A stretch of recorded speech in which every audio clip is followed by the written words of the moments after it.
so here is how I split a design in Sew What Pro. I've already opened up my letter that I want to use. You can see it's outside the hoop, so I'm going to select my hoop first. Go to hoops, and I'm going to select the 5x12 multi-positional hoop, and that is this jumbo overlap right here. And then you can see that it fits inside the hoop now. So there's 3 positions in the multi-positional hoop. If you look at your hoop, there's 4 different slots. The first 2 slots are for position 1, the second 2 are for position 2, and the last 2 are for position 3. That'll come into play in just a minute. So in order for me to be able to stitch it out, I have to split the design into 2 different 5x7 designs so my machine can read it. So I'm going to go up here to the cut tool, and I'm going to select this, and it will outline my first hoop. So this is your first 5x7 design. So I'm just going to start cutting. You just click, and I'm going to go around, and you want to cut it in a way where you're not going to be able to tell where it comes together when you stitch it out. Kind of hard in a design like this, but I'm going to go right across this, and I'm going to use this grid line to be able to keep it straight, so when I stitch it out it'll come together really well. And then go on around it. You can see this whole design fits in the first hoop.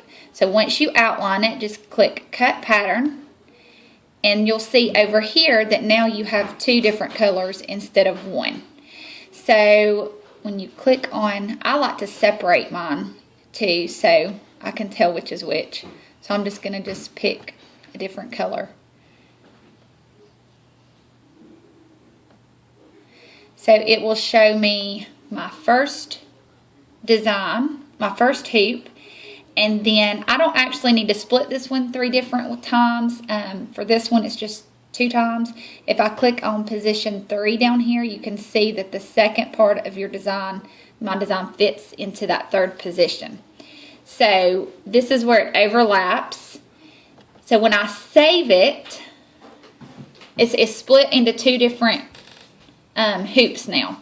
So I'm going to go File, Save As, and go to where and I'm going to rename it right here to Jumbo, so I don't save it over my original file.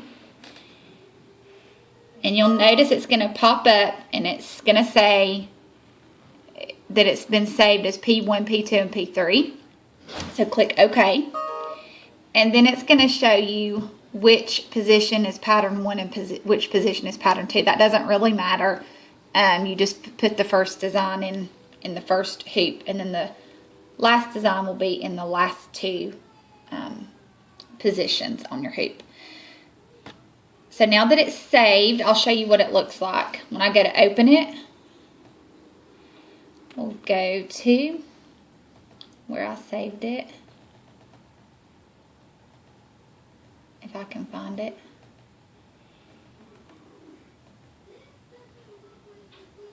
Okay, here it is right here. It saves the original file, and then it shows it here, position 1 and position 3. So whenever you go to your machine, mine's saved on a flash drive, so when I put the flash drive in my machine, I'll see it as 2 different designs.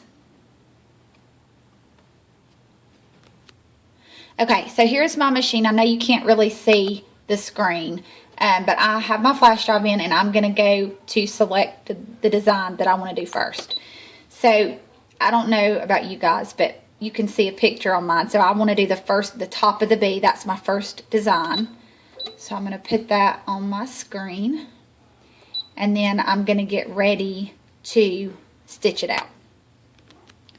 Okay, so I'll show you what I was talking about on the design.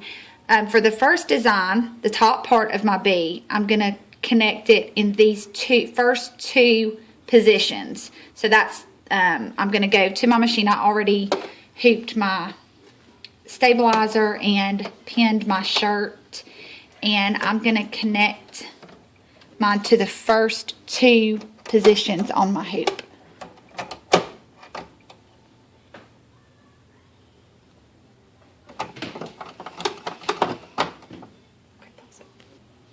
Okay, so once you get your hoop on your machine, then you just start stitching out your design, and I'll show you the start of it, and then of course I'll have to pause until I get to the second part because it takes forever. So this is going to be the top part of my bee, and then as soon as this finishes stitching out, I will come and show you how to do the second part. Okay, so my first part of my letter, the first design, has stitched out, and that's position 1. So now what I'm going to do is I'm going to take my hoop off, and I'm going to put it on the last 2 positions. Okay, so you can see the 1, 2, 3, 4. So I'm going to put it on this last 2 positions because I only split this design in half, so I just have 2 hoops that I'm working with. So I'm going to put it on the last 2 positions, and then I'm going to select my next design. Okay, so I have my hoop connected, and as you can see now, the top part of the bee is up higher, and then here's my area where I'm going to select or stitch out the bottom half of it. So I am going to go to my machine. Let me back out of this design, and I'm going to select the next part. See, there was my first design, and I'm going to go, here's the second design. I'm going to select that. And there's no need to adjust anything. It is already lined up. That's the reason for this hoop, so you don't have to re-hoop. It's already perfectly lined up. And I'm going to start stitching the second part of the design.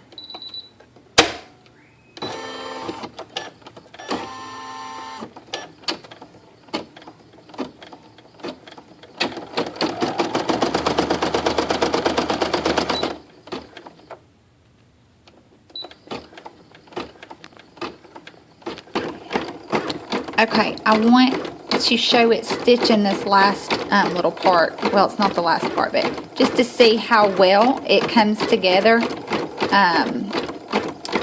This is the second hooping, and it's coming up onto to connect the top part of the bee, which was the first hooping that I did. So you can see that it is just coming right together perfectly. And obviously I didn't have to do anything. I didn't have to re-hoop anything, and it came together perfectly.